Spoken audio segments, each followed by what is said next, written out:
red button or anything. I need to unmute you. One moment.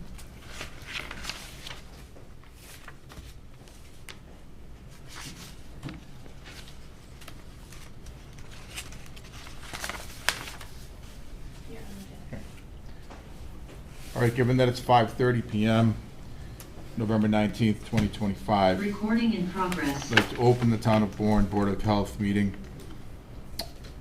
If the Zoom chat, well, the meeting will also be televised on Zoom. The chat will not be monitored. Participants who wish to speak must raise the hand icon until the chair asks them to unmute. Note this meeting is being televised and recorded by Bourne Community TV for replay. If anyone in the audience is also recording or videotaping, they need to acknowledge such at this time. All items within the meeting agenda are subject to deliberation and votes by the Board of Health. If anyone from the public wishes to access the meeting remotely, they can do so by clicking the Zoom link or by calling the following conference line on their phone and using the Zoom meeting ID and password below. The dial-in number is 309-205-3325. Zoom meeting ID is 848-0862-6866, and the password is 897944. To call the meeting to order, we'll take attendance. Margaret Reale. Here. Donald Ellis. Present. Dusty Meyer. Here. Miguel Prieto. Here online. And Bob Collette here. Bob, before we move on, I just want to confirm. Thank Owen, you. are you recording? Is anyone on the Zoom recording or anybody in the audience? Owen acknowledged that he's recording. Okay, from the enterprise? Yeah. Okay. Okay, on to second agenda item number 34, Kenwood Road, Diane M. McCarter, Revocable Trust. Diane M. McCarter, trustee, requesting relief from 310 CMR 15.00 for the proposed upgrade to the sewage disposal system. Variances requested include a 5-foot variance SAS to side property line for a 5-foot setback, a 5-foot variance SAS to rear property line for a 5-foot setback, a 1-foot variance SAS to cellar wall for a 19-foot setback, a 7-foot variance SAS to a garage slab for a 3-foot setback, a 1-foot reduction to the required 5 feet of separation between adjusted high groundwater and the bottom of SAS for 4 feet of separation. Ms. McCarter? Yes, sir. My name is Peter McEntee with Engineering Works, representing Mr. McCarter. This property, the soil absorption system is in failure because of being root bound. And so we're proposing that the new leaching system be put in the exact same location as the one that was approved back in 1991. And so it was, I'm not sure exactly what it was, but it was under current design standards. And the only difference being is that we established groundwater based on data logging over the tidal cycle, so we're going to have it higher than what they had proposed initially. And the reason why we're asking for the 1-foot reduction is it's, you can see that there's very, very limited room there. And there's a garage that's really not acting as a garage, but it is a garage, has a garage door, has a garage slab. And so we want to maintain the grade as close as the existing grade as possible. Also, that area that is has the current soil absorption system has had a strip out and has perk sand underneath it as well. So it will be limiting the amount of disruption in that area. So that's why we're asking what we're asking, and we ask that you consider these variances. Okay, thank you, sir. Any questions or comments from the board? Just one. Are they going to remove the tree that caused the roots to destroy the system? Well, I don't know exactly where those are, but you can see, if you look at the plan, there's like a hedgerow back there, and I suspect that those, that vegetation in there crept into the soil absorption system. It's been a number of years. I'm not proposing a polyliner, but a polyliner around the leaching system could prevent some of the lateral growth of those roots. Correct. And certainly could do that.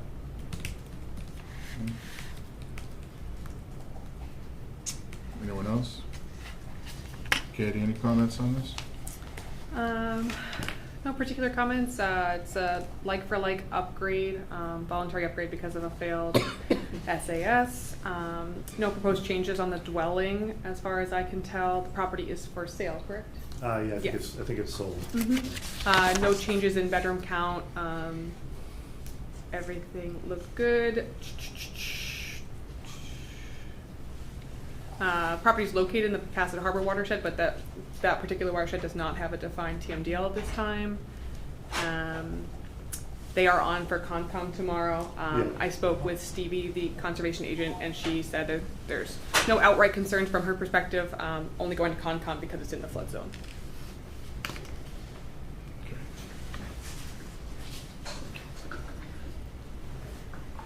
Any further comments from the board? Questions? Okay. Entertain a motion on this? I make a motion to approve the 34 Kenwood Road, the relief on the 31 CRCMR 15 for the proposed upgrade to the sewage disposal system. Variances requested include a 5-foot variances to the SAS to property line for a 5-foot setback and a 5-foot variances to the SAS to the rear property line for a 5 feet setback and a 1-foot variances ASA to the southern wall, and for the 19-foot setback to a 7-foot variances SAS to the garage slab for a 3 feet setback and a 1-foot reduction to the required 5 feet separation between the adjusted high groundwater and the bottom of the SAS for 4 foot of separation. Okay. Second. Second. Margaret had a second already. I agree. So, any approval? Yeah. Donald? Dusty? Yes. Bob? Yes. So, unanimous. Thank you. Thank you. Thank you. Okay, third item on the agenda, number 1, Monument Ave. Robert L. and Mary Jo Manson, failure to upgrade failed septic system per 310 CMR 15.000, Title 5. Mr. and Mrs. Manson here? I'm online? Online? Okay, sir. Yes. Okay. Would you like to say anything? Yes, we have been working on the paperwork easements with the town administrator. I was able to finally find an appraiser who would actually appraise the easement, which was the holdup. That was turned in over the weekend to the town, and that's being worked on at the moment, I guess, to add the easement to the deed. And then once that's added, I have some paperwork to sign with Bracken, and I believe we will have provided everything to you to approve the permit, and then we'll go forward with the installation. Katie, any comments? Yes, so Monday we were in receipt of the assessment of the easement that the homeowner was trying to get done, so that it could be submitted to the select board to draft their final easement that will be recorded with the registry of deeds. I know that the TA is working with town council to get that all language drafted now, and Mr. Manson did mention to me today that he will reach out to Zach from Bracken to confirm where we're at with the deed disclosure notice. Our signed copy was sent out in October, so they just need to get it signed, notarized, and recorded. And then from there, they'll have a completed septic permit application. So tonight, the board could discuss, laying down a timeline for completion of the work. Their variances are good for another 11 months. Their variances are good for 2 years, so they'll expire on October 9th, 2026. After that, they would have to come back before the board again anyways. So just thoughts for the board tonight. Questions or comments from the board?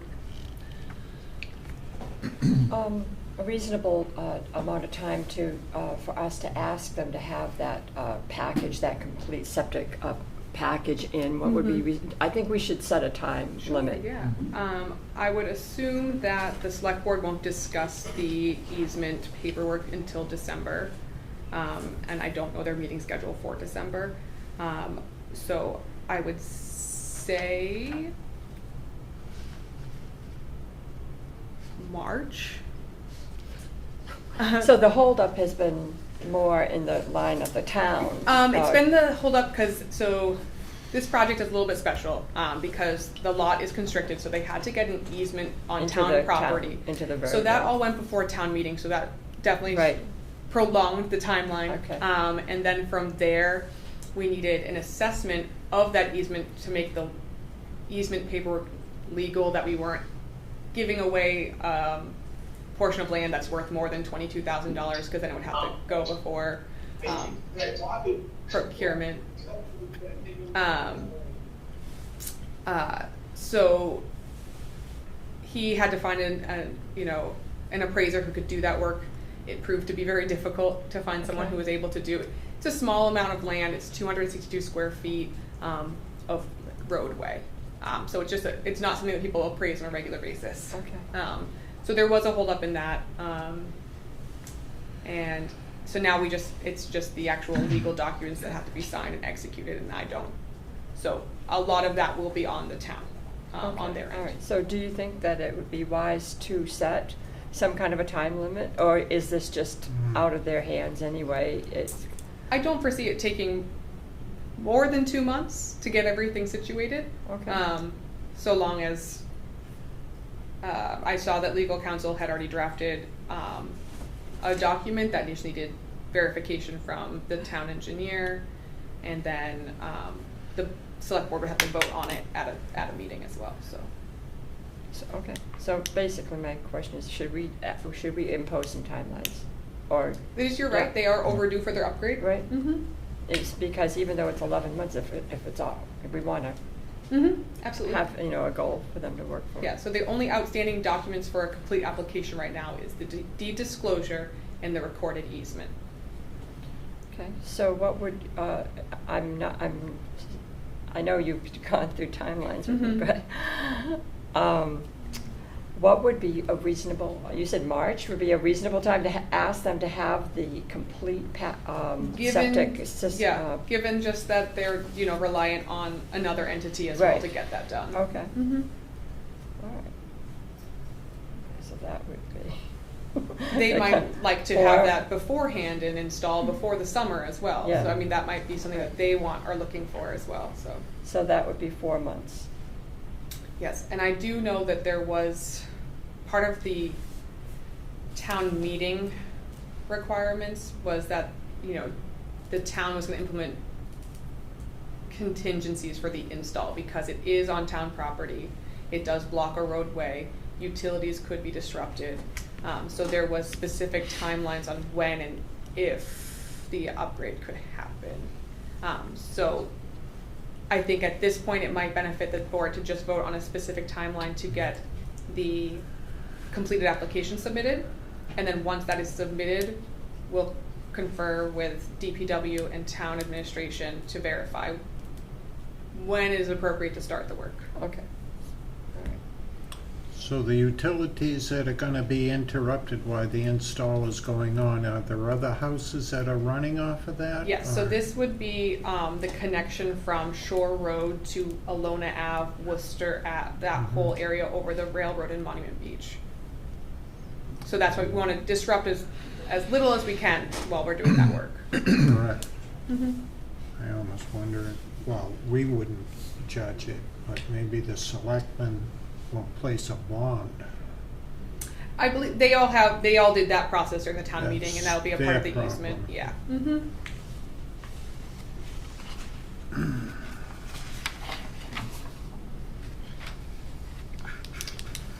Do anyone think that we should, if we set a date of, like, say, March 1st, to have the septic application package into the complete package, and do you think we should say anything about fines if that doesn't come in by that time? Reasonable, yeah.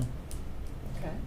And do I have to stipulate an amount? Under the MGL, you can fine anywhere between $100 and $300 a day.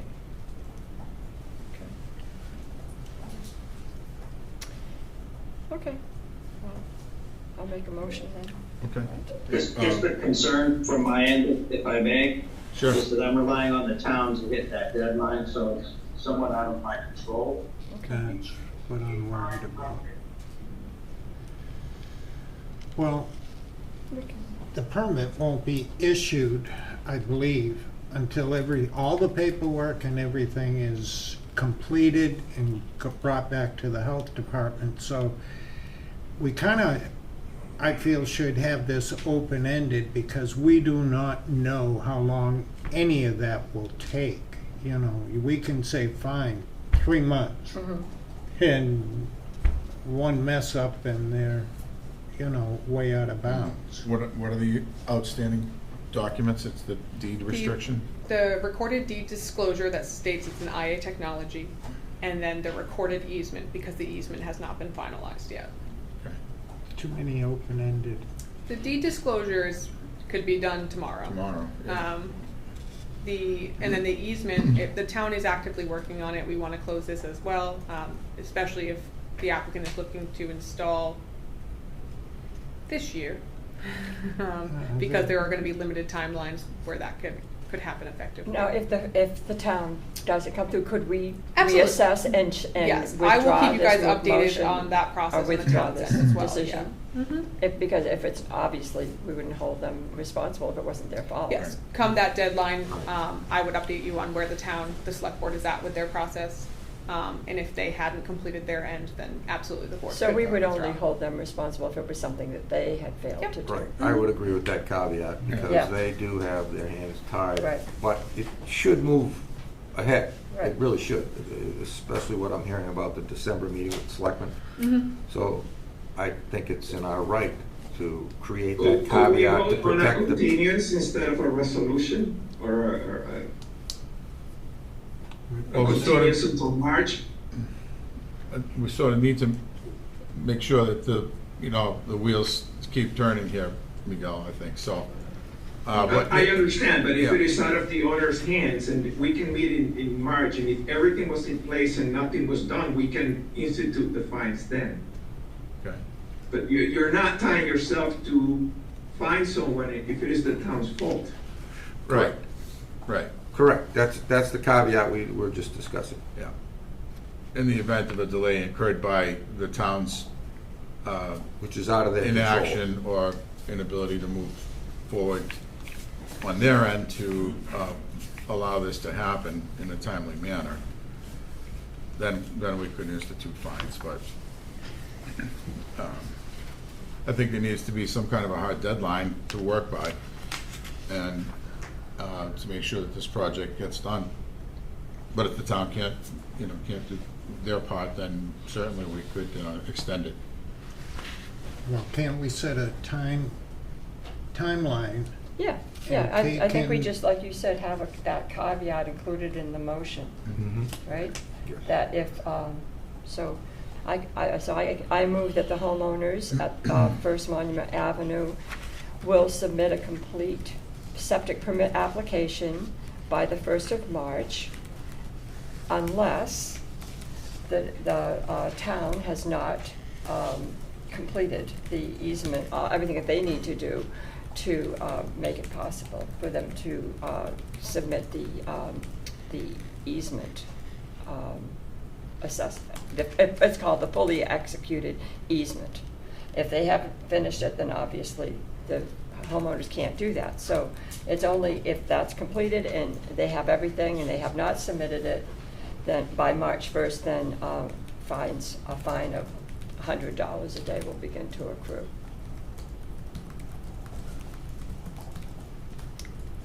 If the town has not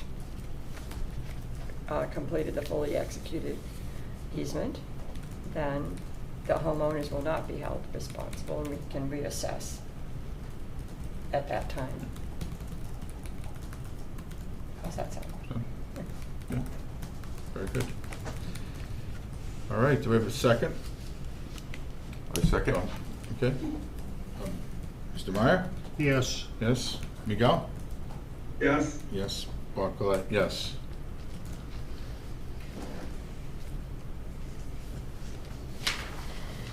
Okay, thank you, Mr. Manson. Thank you. Okay. You're clear on what just happened, correct? Yes, I'll Okay. take care of the document with Brad on this week. Okay. Must be that outstanding easement. Thank you. Thank you, sir. Okay, fourth agenda item, 759 Head of the Bay Road, Unit 9F, Hideaway Road. Failure to correct violations of the State Sanitary Code 105 CMR 410.180A.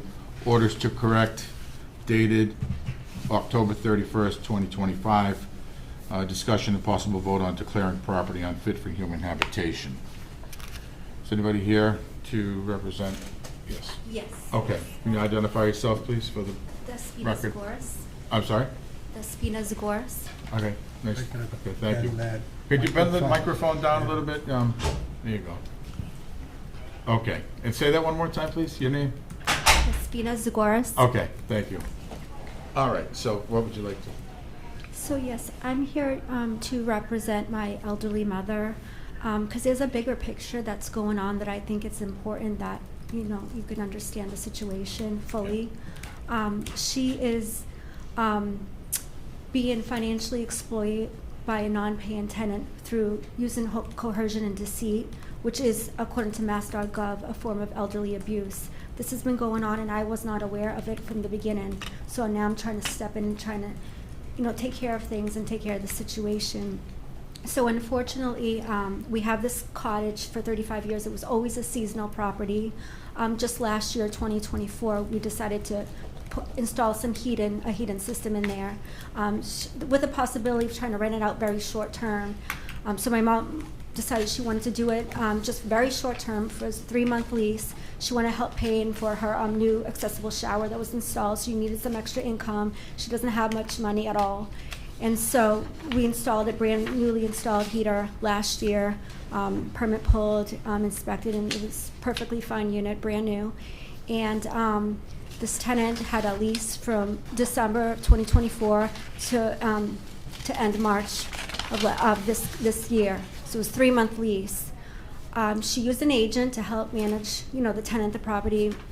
And when the lease expired, the tenant coerced my mom to get rid of the agent. She's never rented before, so she didn't, and she's 77, she's older, her English is not her first language. Mm-hmm. And so she didn't really understand, that's why she used the agent.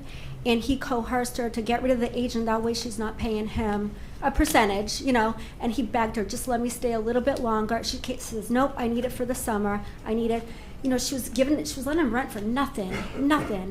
And you can't rent nothing. This is a waterfront cottage, it was a beautiful place. And she said, she's fine. He convinced her just to stay to June. Then it was June 15. When he was supposed to leave, instead of leaving, he didn't go to my mother, but he went straight to the Board of Health. He went directly to Board of Health without going to her for any complaints at all. And then I think he was doing that just to gain leverage so that when they can come in, when the Board of Health comes in, they can find, violations that may not have been obvious to us, right, such as like the bird's nest on the roof, just things like that. So now all of a sudden there's a list of violations and, possible fines against my elderly mother. And he's not supposed to be there, but he won't vacate. And then he stopped paying rent, he paid just a small portion, then he stopped paying altogether. And she didn't tell me, because if she did, I would have, started the process of getting him out sooner. Some of the repairs requires for him to leave, because it's a structural thing. So if you're gonna put a new sliding doors, they wanna raise the roof a little bit. It's a little bit, too low. And in order to do that, they'll have to put in posts. So we can't have a tenant there. So the intentions are to make repairs, but he won't vacate, and he's been threatening her. So right now there's an order of protection, and he's also left threats to myself. My children heard, on voice messages. Like, he's been bullying her. The moment the agent was out of the picture, that's when he changed and he turned on her and he began bullying her. So it's been very difficult. It's been very emotional, upsetting. he's depleted all of our funds because he keeps finding new ways to break things. We've paid plumbers multiple times to go in there. He's broken stoves, we paid electricians, we had the glass company come in. I mean, he just keeps costing us. He's not paying any rent, but yet he's depleting our funds because we have to keep sending somebody there. He's always breaking things. He's looking for new ways to break things. So it's been a very extremely stressful financial, it's a burdensome situation, it's stressful. And now that I've been involved, because I think she was kind of embarrassed because I kind of warned her, and she went behind my back, she let him stay. I was not in agreement with it. And by the time I found out about it, it got out of hand at that point. So right now, we're going through the process of eviction. And again, there's a restraining order because there's a safety concern. So we can't go there until he's out of there. We need to feel safe. Safety is a concern, so I need to emphasize that. He's been bullying us to the point where he's leaving me threatening messages. He knows where I live, this and that, he knows my address. It's getting out of control. And we were just asking for some understanding over this matter, that we do intend to fix things that need to be fixed. But at the end of the day, it is a seasonal cottage, and I just want to say that every time he's supposed to vacate, because he had multiple notices, because the first was verbal agreement, he's supposed to leave in June. That's when he went to the Board of Health. The day he was supposed to leave, he went directly to the Board of Health. Didn't go to my mom with any issues, didn't give her a chance, just went directly. And then again in September, there was a letter sent, certified mail, but we didn't know the steps because we never had tenant before. So now we had to go legally through the courts, have him served through a constable. So he was given 30 days. That 30 days was extended to 60 days. On the 60th day, the very last day he was to vacate, he broke this brand new heating system that was newly installed 2024, the heating system. Like, it's no coincidence, it's pattern behavior here. That every time it's the last day to leave, something majorly breaks. So now she's facing all these violations and fines, and he's not leaving, and he hasn't been paying her all this time either. So this has been it's a financial exploitation against my mother. And I'm trying to handle it as best as I can. And like I said, I was not in the picture from the very beginning.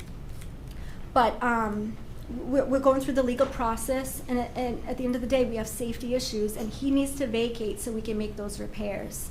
And some of the repairs that I do want to address is, for example, some of the violations they found just because he brought him in, and then they found things that were not obvious, that would not have been obvious to us. For example, is like it's a cottage, and so there's like a little skylight window in the bathroom, and the window only opens up 3 inches. But there's no screen. But that's the way the window was installed. It was the way it was manufactured. So it didn't come with a screen. So that's listed as a violation. Like, it didn't have a lock, didn't have a screen. But it's not meant to even open all the way because you can't. It only opens like 3 inches. So that's one of the things that, we would never have thought that would have been a violation. The bird's nest, she had something patched on the opposite side, on the inside.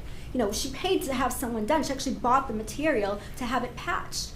He unpatched it somehow, and he has a background in construction, so we don't know what he did. But we feel like when he broke the stove, the toilet, the heat, the electrical outlets, like he keeps breaking things, causing her all these expenses, and he's not paying the entire time. He's not paying rent either. So this is like a very, it's more to it, the situation. And like I said, we just need more time to get this guy out so that we can do what we need to do to, to bring things up to, to code. So we're just asking to understand for the situation. He's not supposed to be there. He's there unlawfully. He just won't leave. He won't leave. And he has a place to go. And I just want to say for the record, he did sell a house in 2023, so he has money. He has a trailer, which is where he came from when he went to stay at the cottage for only 3 months. He was supposed to be there for only 3 months, for the winter months.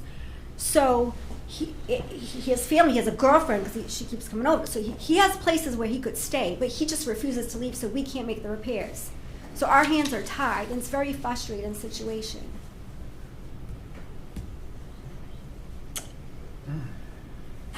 Caitlin, is there anything to add to that?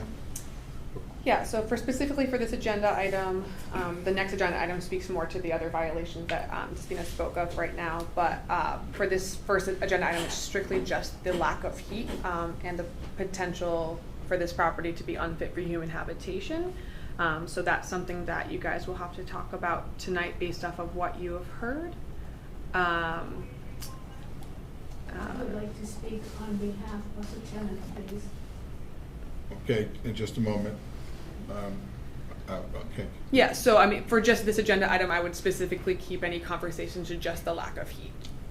The other violations that are mentioned are the next agenda item. Okay. Okay. That's all. Yeah, the keys are, is it fit for habitation? For this agenda item, yes. Right. Yeah, Very good.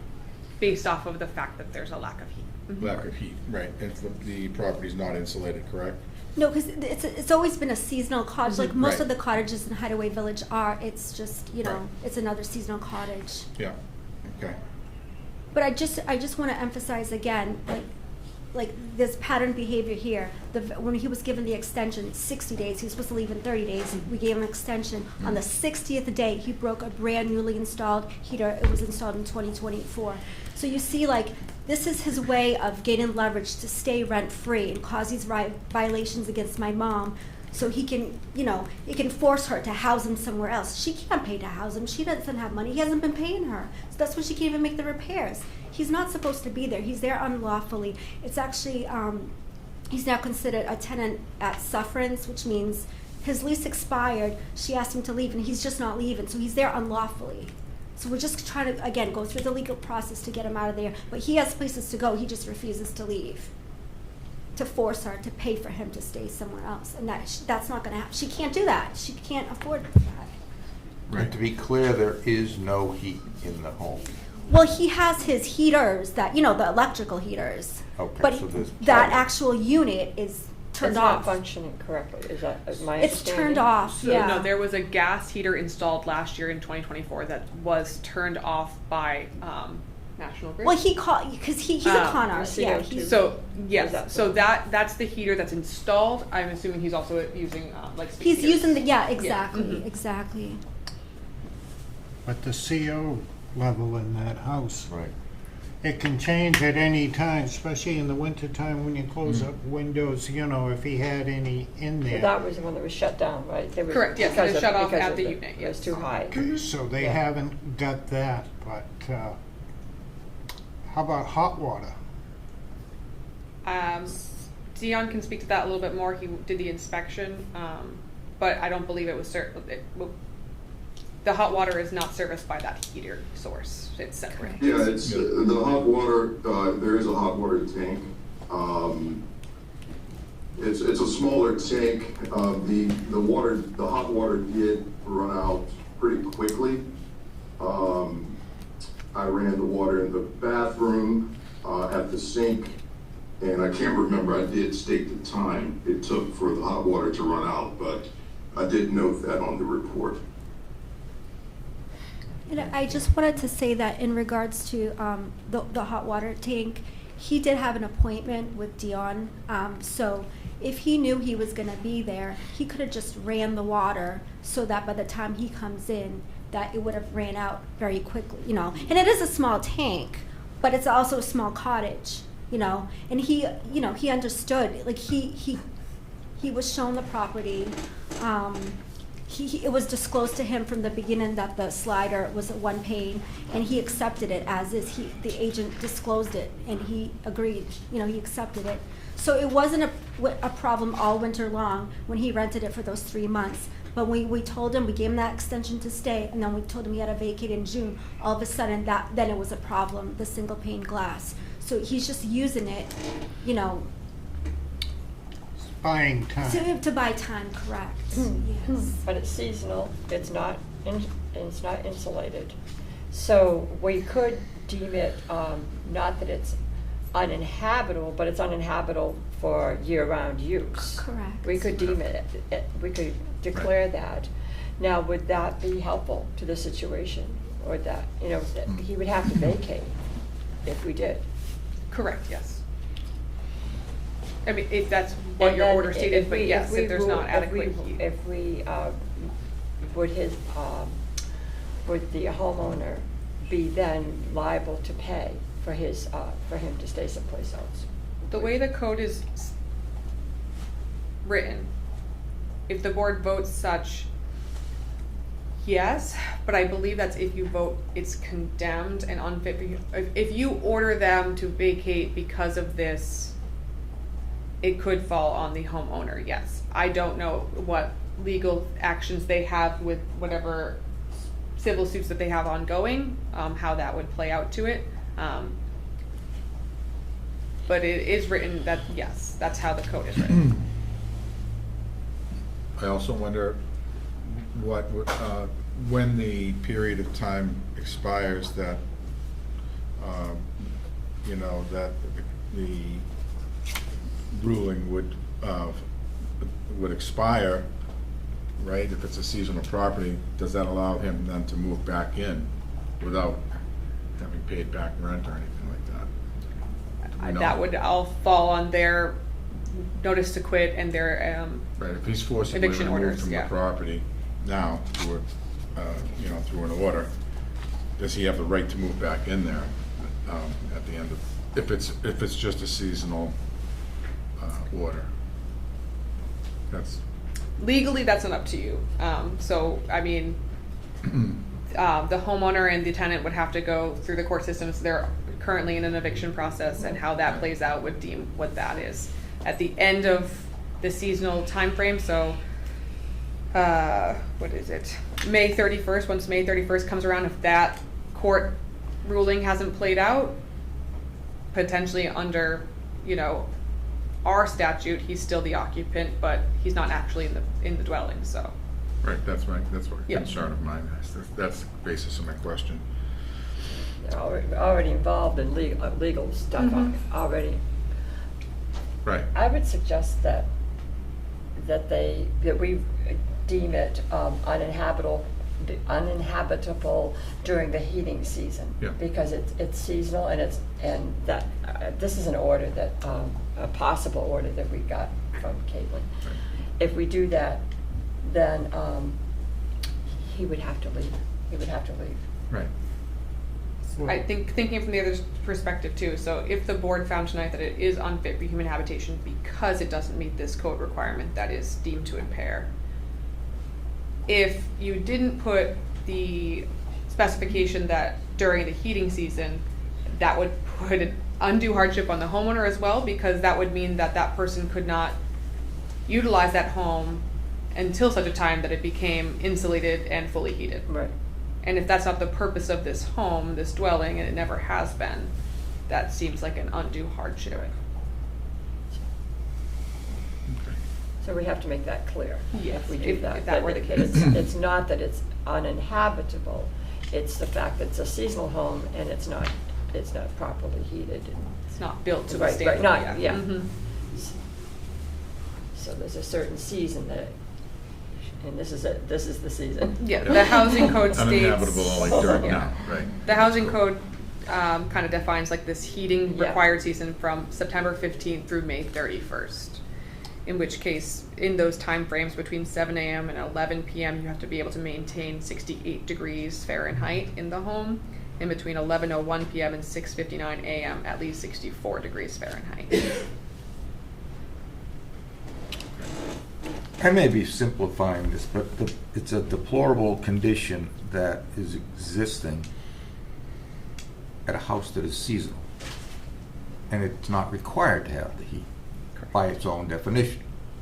And if that's the case, we don't really need to make a motion to find it unfit for habitation. Does that resonate with you? I don't see the grounds for something that is a legal, deplorable condition that's currently going through its own action. But the house is intended to be a seasonal use. I'm trying to find the grounds for making something unfit if it wasn't intended to be habitated. I think my only comment to that would be that within the state housing code, the state Right. sanitary code, there is no definition of seasonal home. Oh, Seasonal home is not a it's built not a out consideration. anything. Okay. So Right. the fact that there is an occupant within this dwelling, that makes them our responsibility. All right. Doesn't it then only go by providing them with heat, 68 degrees, I believe the Yes. state minimum, and hot water? Yes. Now, if it can't meet that, then the landlord can remove those people, whoever's in there. They can, and that's the legal course that they are currently taking. Right. However, an occupant reached out to the Board of Health to file a public health complaint, and therefore the Board of Health has a legal responsibility to Correct. react. That's what we're here for. Yes. Okay. Is the health and welfare of the people. Mhm. That's the Okay. thing.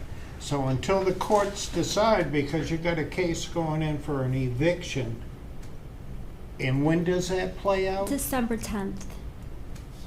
It's the initial hearing. That isn't that long.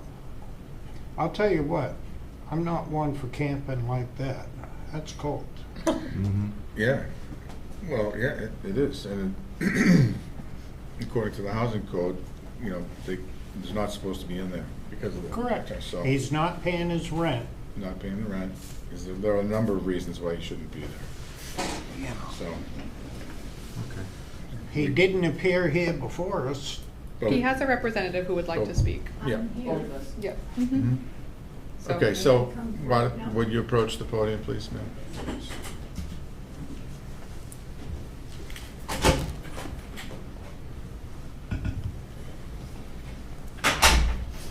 My name is Nancy Childs. Although I am retired, I was a paralegal. As a paralegal, I cannot represent anyone in a court of law, as you must know. But I can help with many different things, and I worked with attorneys. Many of the things that were said here tonight are not true. The tenant has been following what he has been told by state agencies. The Mass Department of Public Health has been with him along the way and telling him what he should do. There are different things. First, you know, if there is something that you feel needs to be fixed, you can call the landlord, landlady in this case, and ask that it be fixed. All right? He has done that many times. He has never met this woman until yesterday, the landlord. Many of the other things that were said here about harassment and things, he has only talked to her over the phone about the things that needed to be fixed. Although, and because he knows me and everything, he asked me, you know, what else can I do? I've talked to the Mass Department of Health. I've talked to an attorney who just gave me advice, did not represent me because I don't have the money to pay them, but told them what it was. Gave him all information about landlord-tenant rights and responsibilities. Okay, so he asked me, I said, well, what you tell me of things that are wrong, I cannot myself tell if that's something that needs to be fixed. But I said, the Board of Health in town will do an inspection and see whether or not these things need to be fixed, because it's not something I can tell whether or not it needs to be fixed. And so he did. And they came out and they did an inspection. Okay. So that was how we got into the Board of Health and all of this sort of stuff. The things about him being there and not paying and harassing and things, he is following what he was told by the Attorney General's office is also involved in this. And they said that if the things are not fixed, you can withhold the rent. You have to set it aside. You have to pay the rent if the things get fixed. But you can stop paying the rent and put it into an account to have it if and when the things get fixed. And that's another thing that he was told. So he did that.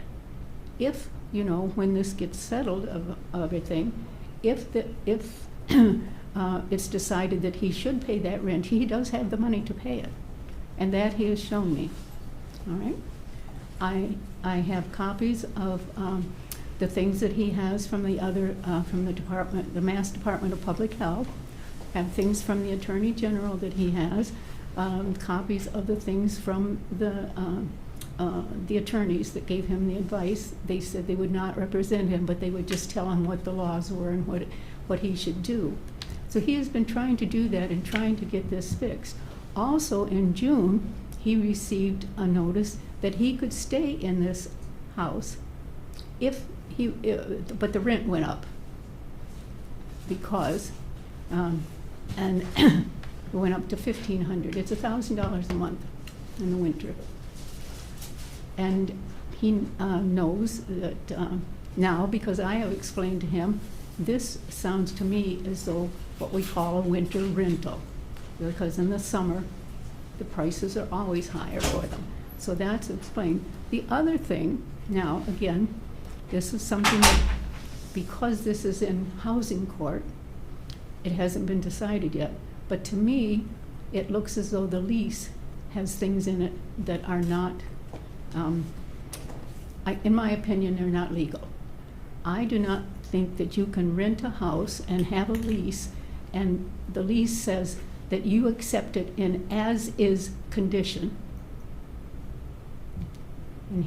So he rented it, and now they're saying that it's an as-is condition, so therefore you don't have any right to go to the Board of Health and ask for anything. So, yes, there are things going on with this. Nothing was fixed except the first time in December, the stove in the kitchen was setting off the smoke alarm all the time. And he did call. Now, up until that time, he didn't have a phone number or anything because there was a real estate agent that he dealt with. So he got the phone number, he called her and said, and she said, well, apparently what happened was for the oven, it just kept heating. It didn't shut off. If you set it to a certain degrees, it just kept heating up and that set off the smoke alarms. So it wasn't working. And he said, I really would like to be able to use it. Can we get it fixed?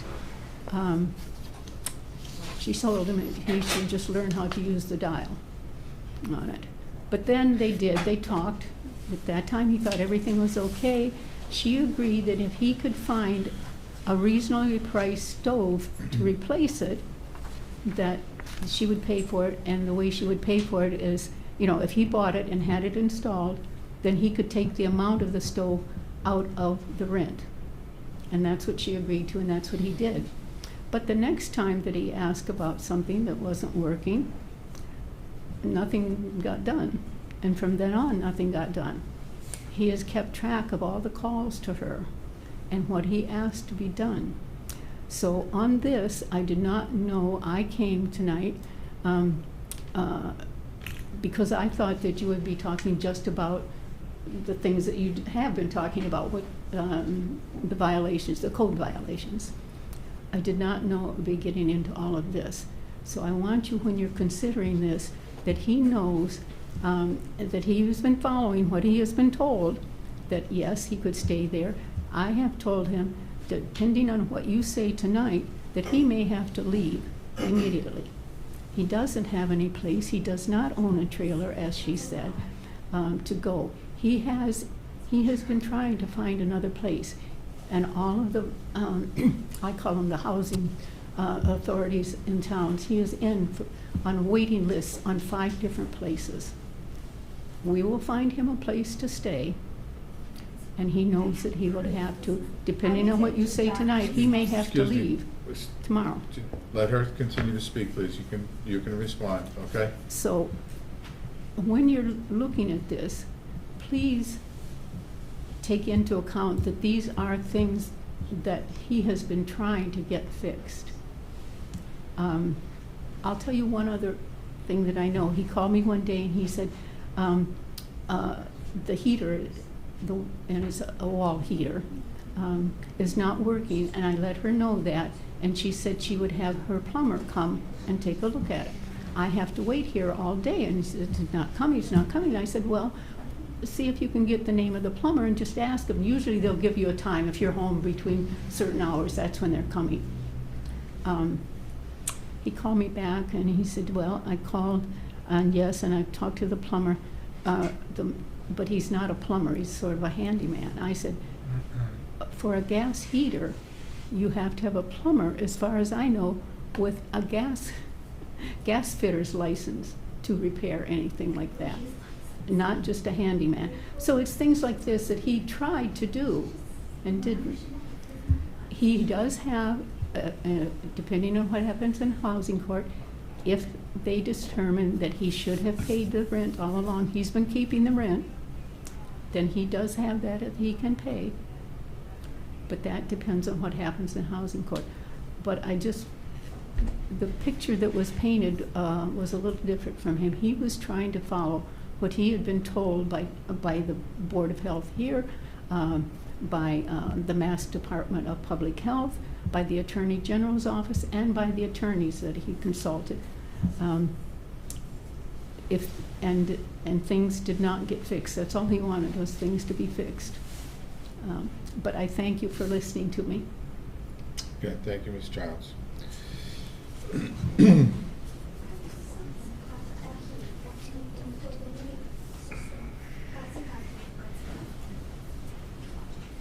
Hi, sorry. I don't know who she is. I've never seen her before, but she has nothing to do with him. It was rented to the tenant. The lease expired in March. He has no right to be there. He won't leave. I have the notices to vacate, the certified letters. I have all that. He should not. He knows he was asked to leave, and he's not leaving, and he's not paying. He can say anything he wants to her, but that doesn't make it true. A judge ordered this protective order because there is evidence that he's harassing. He's been harassing me and bullying and harassing my mother. And even it's affected my children because they're listening to the messages that he leaves on my landline, and I can pull out my phone and play you some of those messages.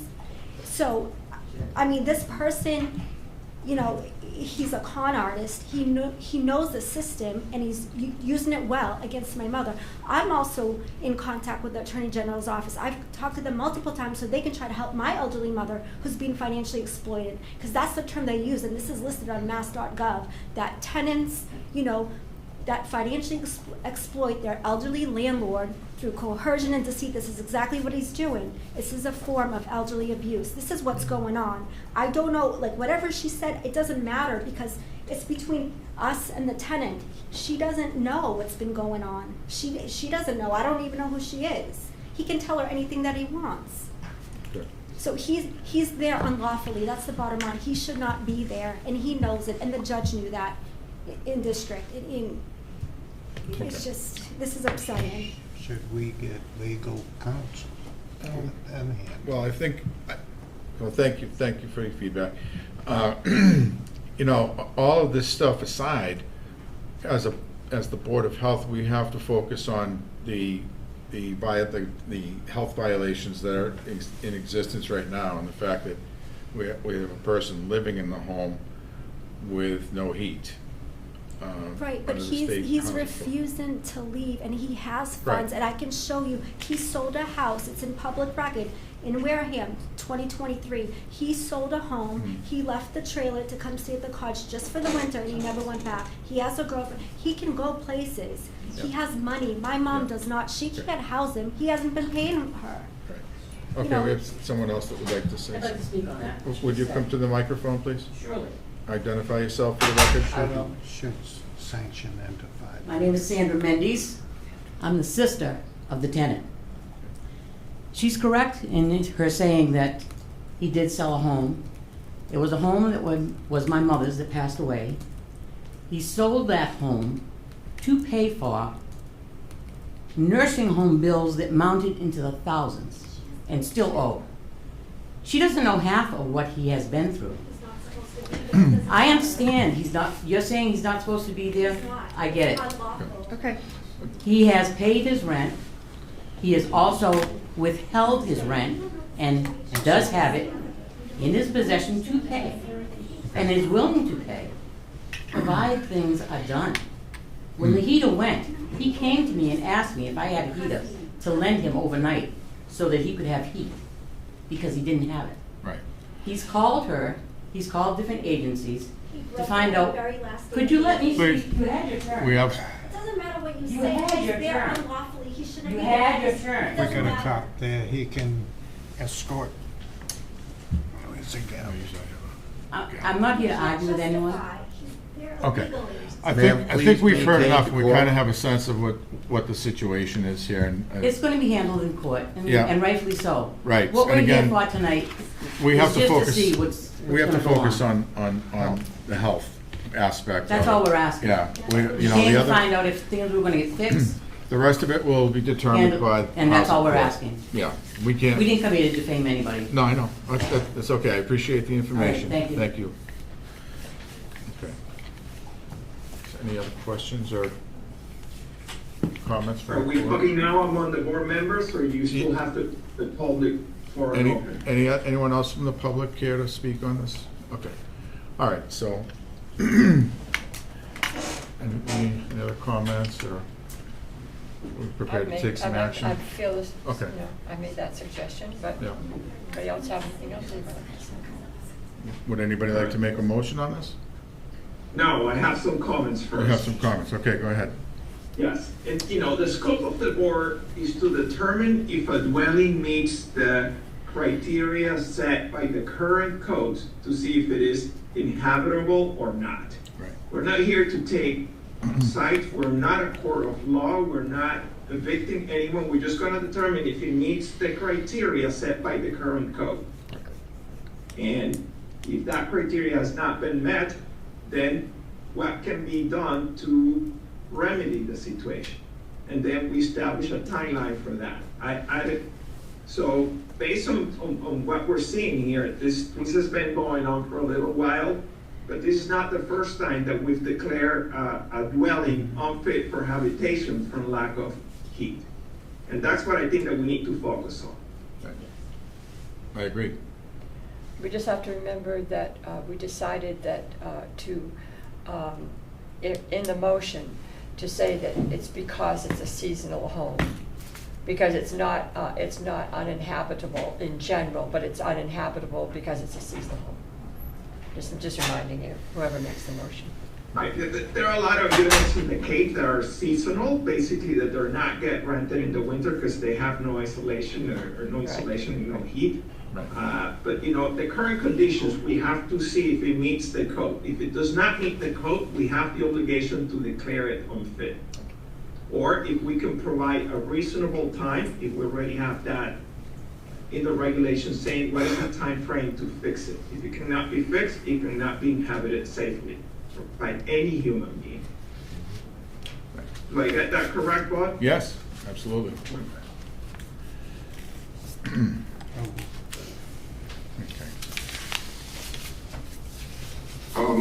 Excuse me, this is Dion, Will's Health Inspector. I do want to add that the owner has hired a plumber. I met him on site. He disconnected the gas to the unit because he said that the CO levels were fluctuating, indoors and outdoors. And he is looking for a replacement unit. So that is happening right now. But in the meantime, Yeah, so that's good news, that's positive, but in the meantime, you know, there needs to be some action taken to address the situation until such time that the heat is, you know, actually back on and safe, you know. So whenever that installation takes place, you know, that could take some time. It's also important to note that if and when that is replaced, based off of how the house is constructed as is now, and that it's the only heating unit in the dwelling, we cannot guarantee that if that is repaired or replaced, that it will maintain the standards of the housing code for heating service. Okay. All right, so I think it's pretty clear. Yeah, I think you're right. And the fact that there is no seasonal definition, Yeah. I think it would meet, you know, amongst the board, our discussion should be that it's unfit Right, for habitation. right. I attempted to find a caveat for that, but it's not there, so. Okay, does anybody care to make a motion? Can I add one thing? I know I was supposed to, but I'm biting my teeth here. I'm just Sure. missing something. Can I? Good, great. Yeah. Hi, Paula Cody, Sagamore Paula. Beach. I'm just going by what I've heard, but if it's true that he was given an extension and on that last day of the extension then started calling the town, he should have been out of that anyways. And if he was gone like he should have, then no one would have been in there, even if it was you understand what I'm saying? Like, no one's there, so why does there have to be heat on? But if someone's staying past, so basically, and I don't know who anyone is, but to me, they're squatting. Yeah. Then I don't see why they should have rights to, if someone had to put them up in a hotel because of steam, I have a hard time with that word. I'm inhabitable. It's a tough one. Sorry. But I just had to put my 2 cents. I was saying, shut up, Paula, don't say anything. But I had to add that in because if he was supposed to leave when he did after his extension, there would have never been an issue in the first place. So, How about the anyways, money, I'm gonna sit down now. Thanks, Paula. You're the welcome. money he's been paying, putting aside in a separate account? Why couldn't he use that to go someplace else? I don't understand. We ran into this before. And just to reiterate the code, so I mean, the housing code stipulates, owner and occupant. An occupant is defined as the person residing in the dwelling. It doesn't mean that they have a lease. It doesn't mean that they're actively paying. It's the person residing in that dwelling. So that's kind of where the board stands in that aspect. That's how the state code is written. And then also how the code is written, if the board ever decided to find a dwelling unfit and condemned it, placarded it, and ordered to vacate, there are subsections for if and when the homeowner is responsible for finding comparable housing. And those are how they list it is, for the following time period, whichever is shortest, 1, the remaining term of the lease or rental period, such time as the residence is deemed suitable for habitation by the Board of Health, or such time as the occupant finds alternative permanent housing and voluntarily terminates the tenancy. So, I mean, there are, I wouldn't want to say loopholes, but if this were to be deemed unfit by the board, they condemned a dwelling, and the homeowner is responsible for finding suitable housing for the shortest time period here, they could fight in a court of law over whether that means his lease is over and they shouldn't have to. So the code is loose on that.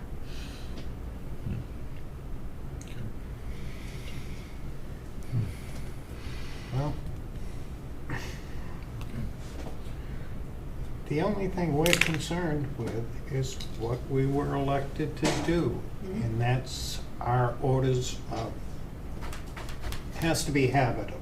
Right. I don't consider this house habitable. And it wasn't meant to be habitable.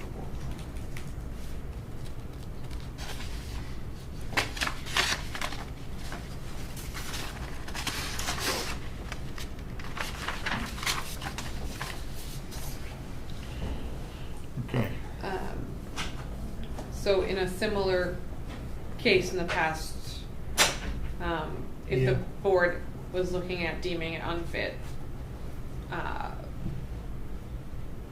the staff would write statement of findings, conclusions of law, and then the official orders that the board would vote on. I can read just generally what those orders looked like in the past, if you would like. Sure.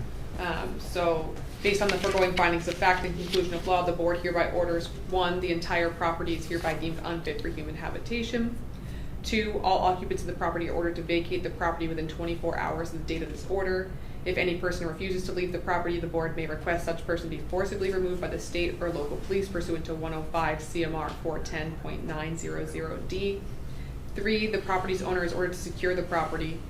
4, notwithstanding the board's orders that the property is to be secured, the property's owner and authorized agents may enter the property to correct the conditions identified in this order, but they may not otherwise occupy the property for any purpose. 5, the department shall cause a placard to be placed on the property notifying the public that the property is unfit for human habitation. The placard shall not be defaced or removed by any person unless so directed by the board. 6, upon correcting the conditions identified in this decision, the property's owner may seek inspection of those corrections by the department or other appropriate town staff.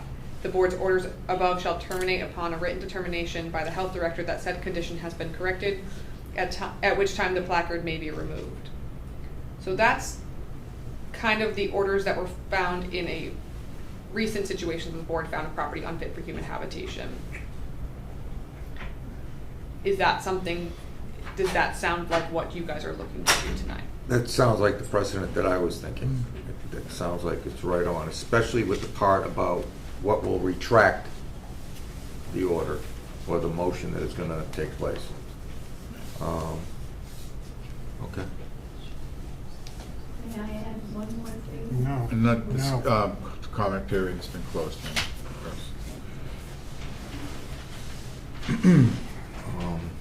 We're not a court of law, as Bob said. Right. So anything that's going before the court, we shouldn't even hear.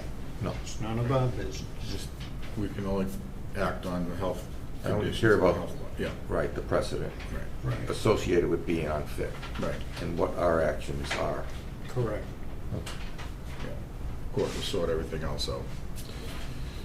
So, that said, and given what Caitlin just added, I'd entertain a motion on this. If anybody would like to try to tackle it. How would you word it? So that, what I just read is a part of a document that I did draft up and is on the town website as draft order Bourne 9F Hideaway 11/14/2025. If that is something that you were looking, it explains the process that led to today, what was cited, what dates those were cited, that the notice of the hearing was served by constable to the homeowner, the definitions of unfit for human habitation, definitions for conditions deemed to impair, and then I will add in what was discussed tonight, and then those orders, those 6 points I just wrote are the orders that the board is issuing. A motion could include to accept the draft orders presented by staff as amended this evening, if that's what the board wanted to do. You can make a motion. I can't, no. All right, well, I'll move that at 9F Hideaway, do I have the right address here? At 759 Head of the Bay Road, Unit 9F Hideaway Road. I move that the board will accept these orders as we have just reviewed them with any amendments that we just discussed to declare this property unfit for human habitation because of its seasonal dwelling.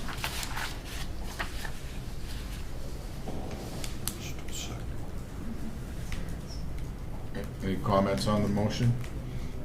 Okay, second? I second. Second. Yes. Mr. Myers, yes. Yes. Dr. Prieto, yes. Bob Collette, yes. Okay.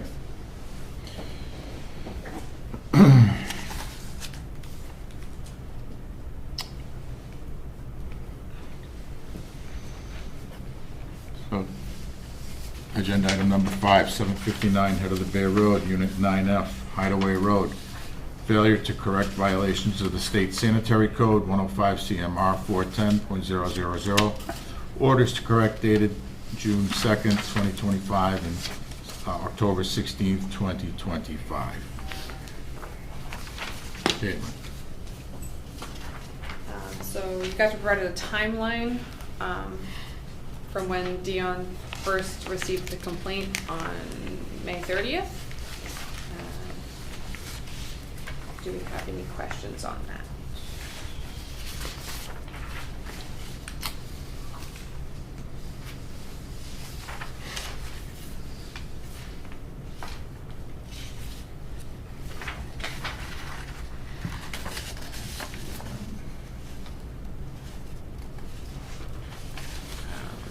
On June 2nd, Dion inspected the property and he observed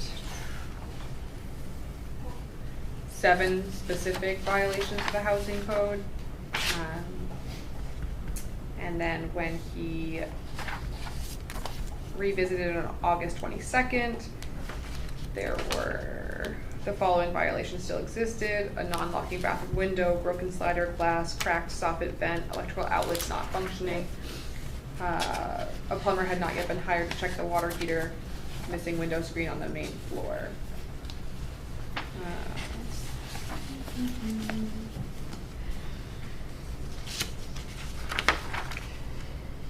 So obviously, the fact that we've just voted it uninhabitable doesn't impact the fact that we still are going to hold, or pursue these various repairs to be made. Beyond the heating. These other I things. don't think I understood the question. What? I'm just saying that we've just, obviously, the answer is obvious, that yes, we are going to also pursue these other things that need to be done, need to be fixed, because they haven't been done, which they were asked to be done. So yeah, the board could discuss that they would just need to be corrected before such a time that the property is let or inhabited again. Okay.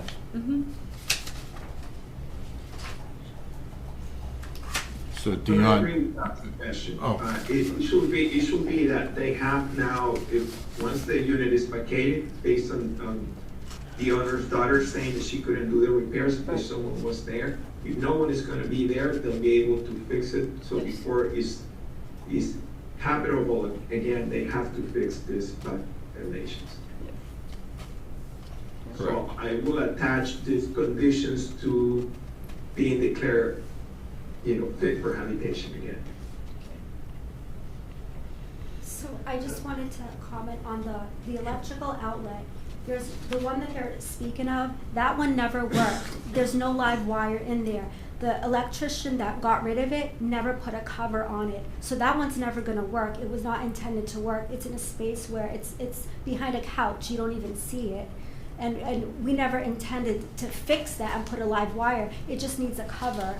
So that's a minor thing that I don't think that should be a violation, so we're just contesting that. And then I had already previously mentioned that the window was manufactured that way, a little skylight window in the bathroom.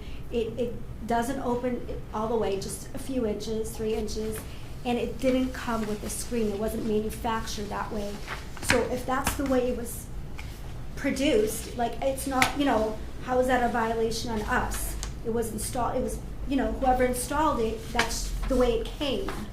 So that's also shown as a violation. So there's some things that are just, it's kind of like it's there, but it's not, we don't see it as such. Per the housing code, any openable window needs to be able to be locked and have a screen. Good. One person at a time at the podium, please, and where someone else is speaking right now, ma'am. So that's why it's cited as a violation. And the electrical outlet, if it plans to be covered, fantastic, but it needs to be covered or repaired. Okay, and the scope of what we're here to discuss tonight is not to decide whether it's a violation or not. It's Correct. just to have the violations addressed, period, and what's the timeline to be established. Yes. That's right. Before it could be Okay. voted. All right, because as you mentioned, Ladies, the accepted order, please. the accepted order will have a stipulated duration. I think we said 24 hours, right, for them to vacate, and then they have a timeline for fixing the violations that we will establish tonight. Okay. So we're not here to discuss the violations, We don't. viability. Right. We're here to just Right, establish a right. timeline. Absolutely. All right. So we just wanted to say that because she hasn't had rent since summer, all these months, and every time we sent the electrician, the plumber, the glass, she's accumulated all this debt. She would need a reasonable amount of time to get things done. So just understand that the situation, every time we file anything with the courts, every time we pay the constable, these are fees that keep getting accumulated. So because of what's going on, we just ask that to understand the situation and to because we intend to fix, what we need to fix, but he's got to be out first, and we got to, recover from this financial burden that he's placed upon us.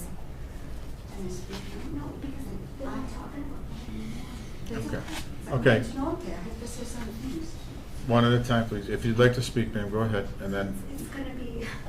Well, I'm the owner, and I know what happened. They left the plug, the tenants complain, it's no power there. 15 years ago, my husband brought the electrician and moved the power from that plug to the bottom level, because there is enough plug there. So that plug, the electrician forgot to put cover, it's dead, forgot to put cover, so it's no violation there. Okay, but it's a simple fix, and it's, the housing code requires that you just But you have can't that taken fix care it, of. because it's crawl space, nobody can go down there. Not fix it, just put a cover. Yeah, that's a cover, yeah. Yeah. Well, we can, And the window, the screen, I have the system. It's not No, good. you don't. It's a lot of things she doesn't know, which I know I'm the only and I know a lot of things. Yeah. No big deal. The windows up there, they're not meant to open. The windows just for bring light, because they have extensive roof. They don't have to have screen or lock or nothing, just for the light. So that's no violation. Another thing, the bathroom window doesn't supposed to have a screen. You open that much, slide out, and have curtain there, the bugs not coming in. It's no violation there. Another, it's for the fall of the bed. The beds have nest outside, and inside was like a little piece like there, and this is Okay. and so not to hear the noise on the bed from nest outside, and was plugged. But the tenants when went inside unplugged that piece of wood. That's that much piece of wood covered there. So not to hear the noise from the bed to have outside nest. I'm not gonna ruin the nest, the birds can live there. And he took the cover out, and then he showed to the guy, oh, the hole up there need to be covered. He unplugged it on purpose. A lot of things he did on purpose. I can't speak good English, but a lot of things he complained that's not truth. Okay. So about this, for example, the one he took, his plus is have tools, he can plug it back or he can plug it if he wants. And a lot of things I hear it's no like my English I can't speak. Okay, well, it's okay, thank you. No. Okay. so anyway, we suggested that as a timeline, that these things have to be fixed before they can rent again, not a specific date, but they just have to be, the house can't be rented, it can't be, or inhabited. Right. Right. Yeah, it's a seasonal rental. So would that be, so that would, they're talking about needing, the pressure, the monetary pressure, well, then they can, that kind of takes some of that off. If we don't say, okay, by, in a month, you gotta get this fixed, Right. I don't see why we have to institute any time Right. frame Right, that's for what I'm long, because it's a seasonal rental. They got, in the spring, they have to do repairs. Yep, Right. that seems to make sense. Can't be rented until those are done. Correct. That's all. It's very simple. Has that been done before, Katie? Has, Yes, essentially, if a home ends up being vacated, so with this order to vacate, the occupant will have to leave. It would just be required that before a new tenant or any person can reside in the dwelling, that all these corrections are violations are corrected and inspected by the health department. okay. And so per the motion we made earlier, the stipulation for correcting everything will So the take care motion of we made itself. earlier was specific to orders written, which only talk about the unfit criteria, which is the lack of heat.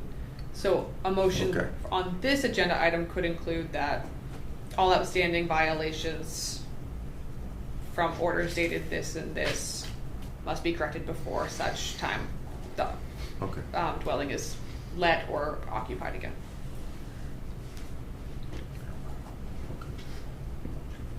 You ready for a motion? Try. You guys try. I don't know how you're gonna word it, because as far as I'm concerned, it's a seasonal rental. It shouldn't be rented right now and everything, but we cannot make that determination. We're back to where the Board of Health. Under the housing code, there are specific timeframes that all these violations, once noted, have to be corrected, or no person can reside there. All right, So may I we can- try to rescind the motion? Yes. Go right ahead and go. All right, so I make a motion for 759 Head of the Bay, Unit 9F, Highway Road, to have all the failure to correct violations completed to the satisfaction of the inspection by the Board of the Town of Bourne on the sanitary code 105 CMR 410000, for the orders to correct dated June 2nd, 2025 and October 16, 2025, before the unit can be occupied or let again. I second it. Don, agree? Yes. Trustee, yes. Bob, yes. Thank you, Miguel. Okay, so that decision has been made, yeah? Okay? All right.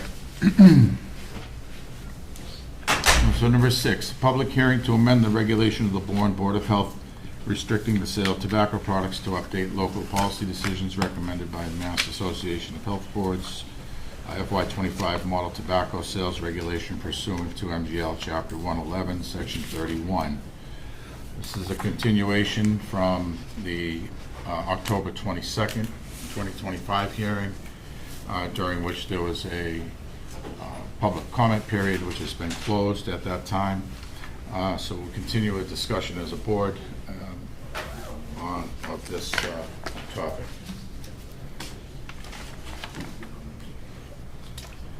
Well, I would like to ask for you to share, please, Bob, Yep.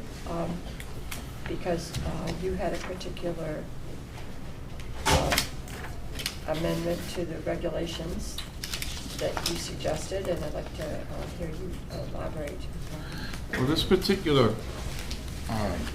provision is to restrict the number of milligrams per container of pouches, nicotine pouches, which have really exploded in use among youth and adults over the past 5 years since they've come onto the market. And you know, the FDA has recently created a list of those, only a few products that they are authorized. They're not approved per se, FDA approved, but there are a plethora of products out there on the market which are manufactured, most of which are manufactured overseas. They come in various strengths and have lent themselves to nicotine toxicity for young people in schools. The problem with these products is you can use them, you put them in your mouth, it doesn't cause any salivation. Parents, teachers, other caretakers cannot tell whether or not a young person is actually using this stuff. And often kids are using this stuff and, you know, overdosing on the nicotine, which causes, you know, tachycardia, nausea, vomiting, headaches, lethargy when you really overdo it. School nurses are seeing this at an alarming rate. And, you know, there are people that use this as an alternative to smoking, which, you know, is probably a positive thing.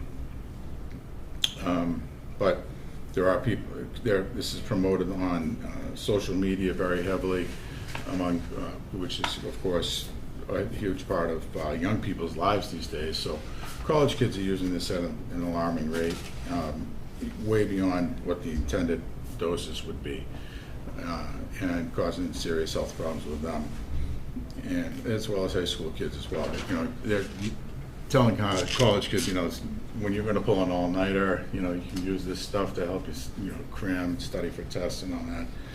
You know, and they make it seem cool. It comes out in tons of flavors, which of course are not legal here in Massachusetts.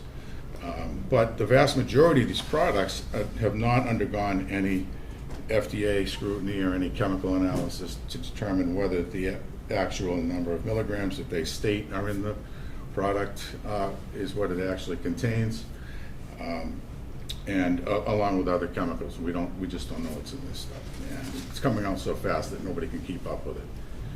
There are a number of communities in Massachusetts, well beyond what Caitlin had indicated a couple of weeks ago in a follow-up email.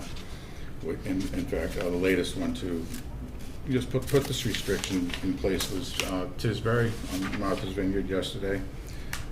And all the vineyard towns have done this, but also other communities around the area and across Massachusetts.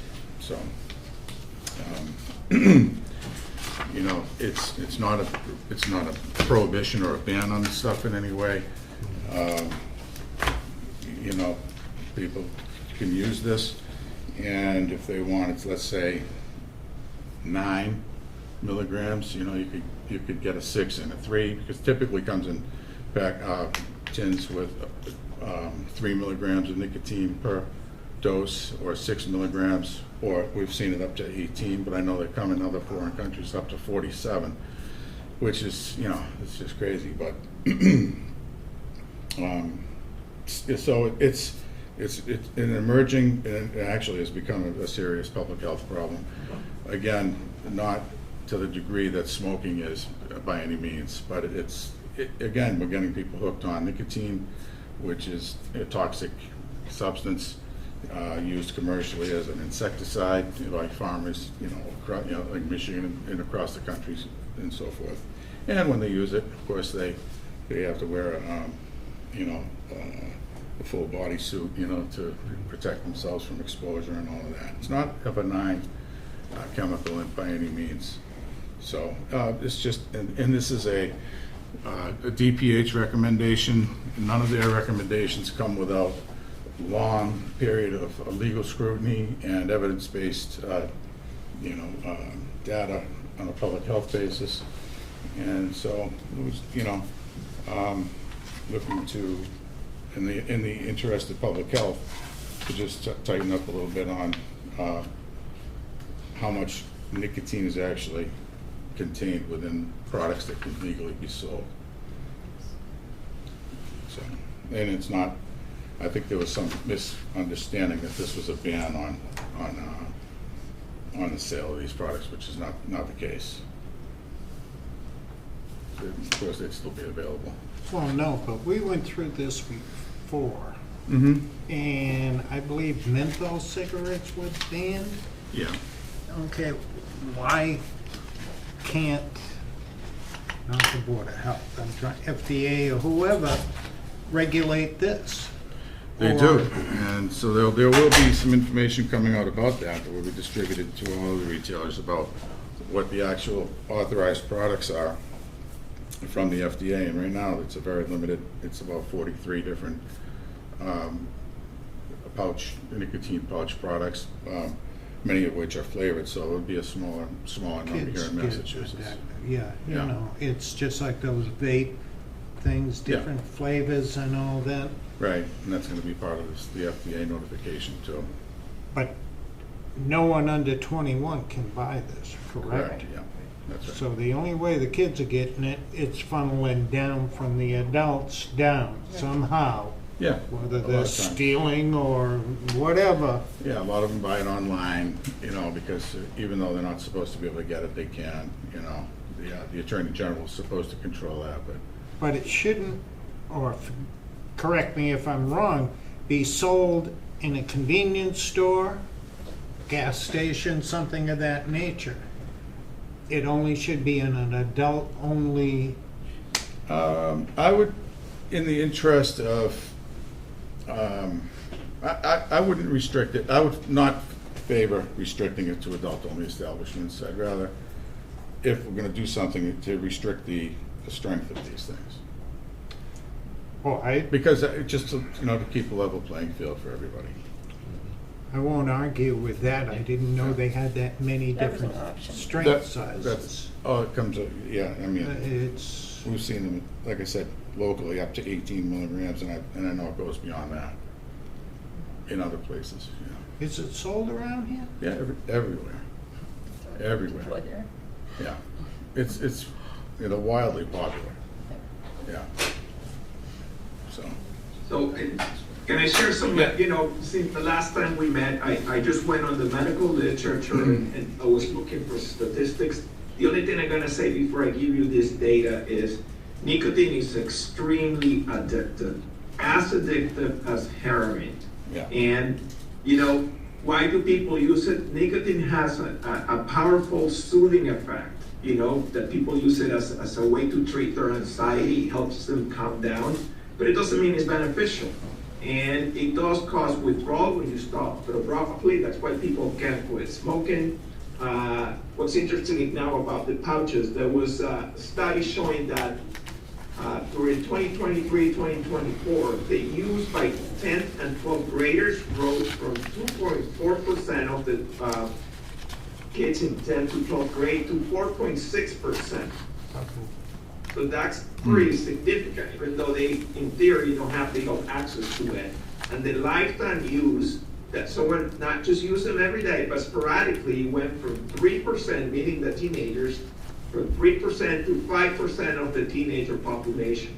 So this is very concerning because when you have a substance that is very addictive, once they try it and it's marketed at school, I don't know if you watched the World Series this year. It was amazing to see the guy in LA, pitch and hit home runs. But they have the commercial for the pouches.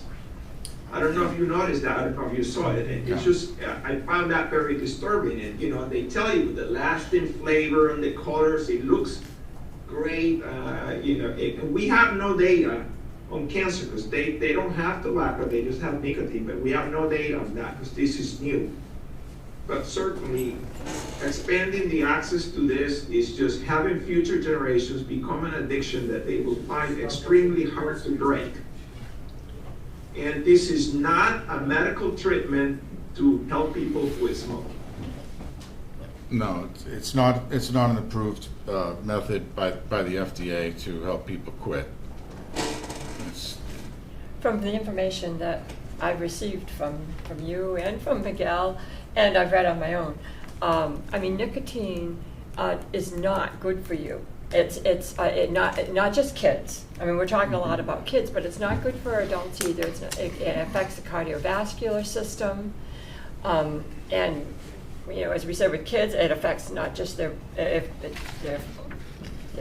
cardiovascular system. It affects their brain development, and as Miguel has said, it's not being used. It's being used as an alternative, and it might be somewhat of a harm reduction in comparison to smoking cigarettes, because when you're smoking, that is bad for you, obviously, as well for your lungs. But it's not great either. So that's why we're not banning it. And we're not. Bob isn't even suggesting that we limit it to a particular adult smoke shop. So but we are suggesting to lower to limit the milligram strength to 6 milligrams per pouch. That's what I believe is before us. Right, and there's like I said, DPH doesn't make these recommendations without a lot of. The Department of Public Health. Department of Public Health. From Massachusetts, they're giving us those suggestions, right? Those are recommendations. Recommendations, yeah. Without a lot of scientific scrutiny and legal, review. So, it's what are the effective ways to help minimize exposure and long-term addiction to nicotine products.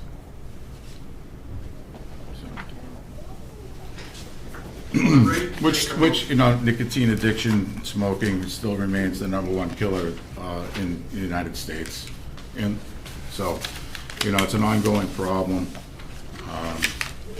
and it's kind of like a game of whack-a-mole. When you're dealing with the industry, they keep coming up with innovative products to keep people addicted, and unfortunately, they have unlimited resources, and they keep just coming out with newer and new products, which once you start using, they know that once they get somebody addicted, they have a customer for about 20 years before they're actually able to quit, on average.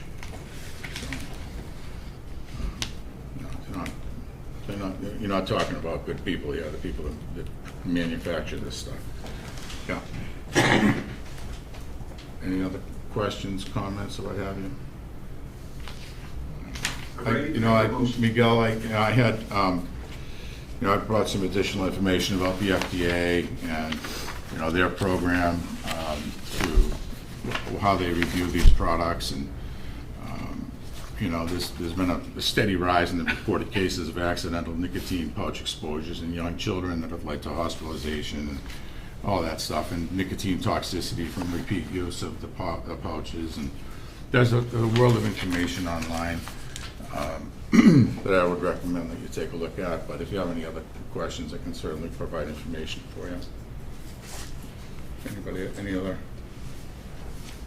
comments, questions, or anything? All right, so we could either have a vote this evening on this, or we could schedule a vote for another time if you wanted to gather more information, but it's up to you. I'm ready to make a motion. Okay, go ahead, Miguel. So I make a motion to approve the amendment to the regulations of the Board of Health restricting the sale of tobacco products to update the local policy decisions recommended by the Massachusetts Association of Health Boards for the year 2025 model tobacco sales regulation pursuant to MDL Chapter 111, Section 31, that was continued from October 22nd, 2025, as presented by Bob Collect. Okay. Do we have a second? I second it. I'll second it. Or any What's comment on the motion? Can you repeat that one more time? I'm just curious. Did you guys say a The percentage? motion was to approve the you know, to limit the dose, maximum dose to 6 milligrams. No public comment? No, the public comment. Sorry, I apologize. The public comment period was closed at the last meeting. So, okay. And so, do we have a second? Margaret, I second it. Okay. Margaret, yes. And then, Yes. Dusty, yes? Yes. Don, yes. Okay, I abstain. Okay. We should set let's set a date, for an effective date for that motion. You just want to make a secondary motion, a motion to rescind that Yeah, motion. just, yeah. So we'll start that, a motion to rescind.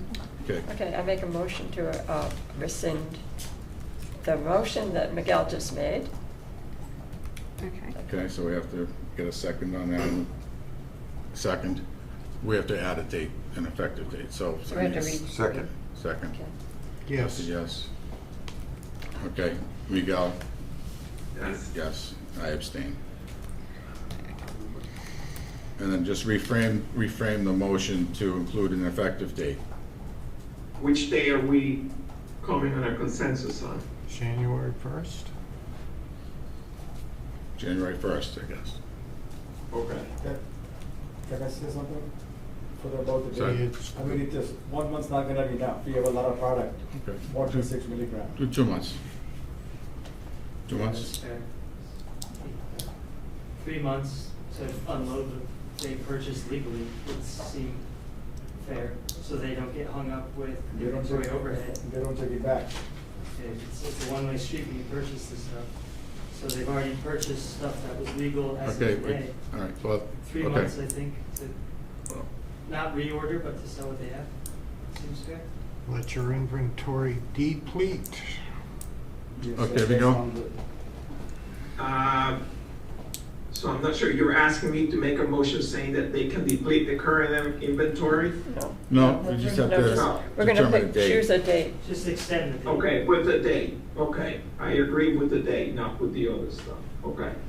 So I make a motion to approve the amendments to the regulations of the Board of Health restricting the sale of tobacco products to update local policy decisions recommended by the Massachusetts Association of Health Boards for the year 2025 model tobacco sales regulation pursuant to the MGL Chapter 111, Section 31, continued from October 22nd, 2025, with effective date January 1st, 2026, as proposed by Bob Collect.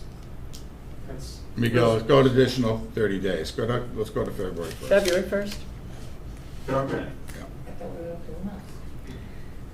So I make a motion to approve the amendments to the regulations of the Board of Health restricting the sale of tobacco products to update local policy decisions recommended by the Massachusetts Association of Health Boards for the year 2025 model tobacco sales regulation pursuant to the MGL Chapter 111, Section 31, continued for October 22nd, 2025, to be effective February 1st, 2026, as presented by Bob Collette.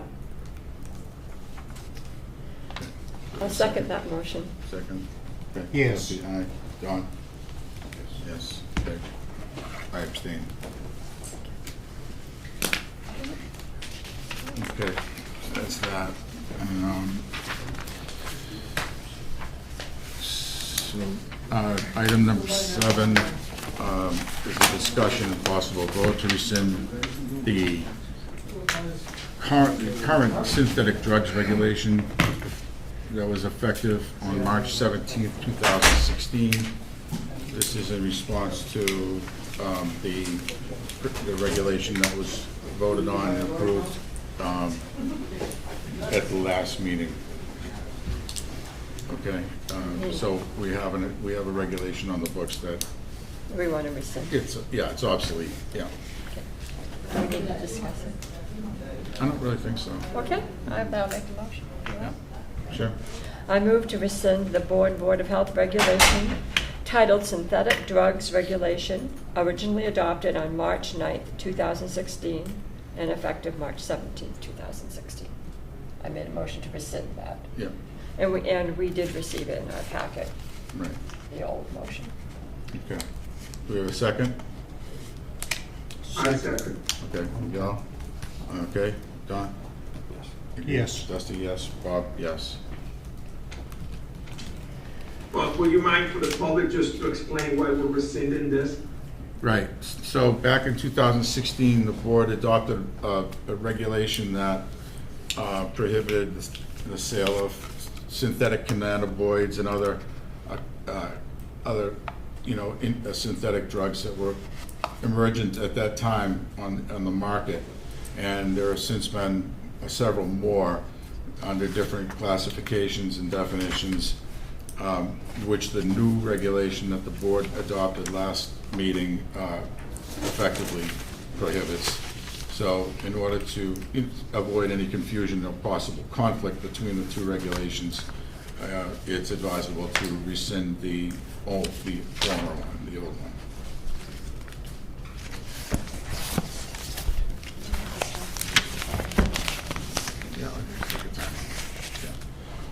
Okay, so actually, the next thing is we're all gonna step out here in a second, right? We just voted on that, so. Yep.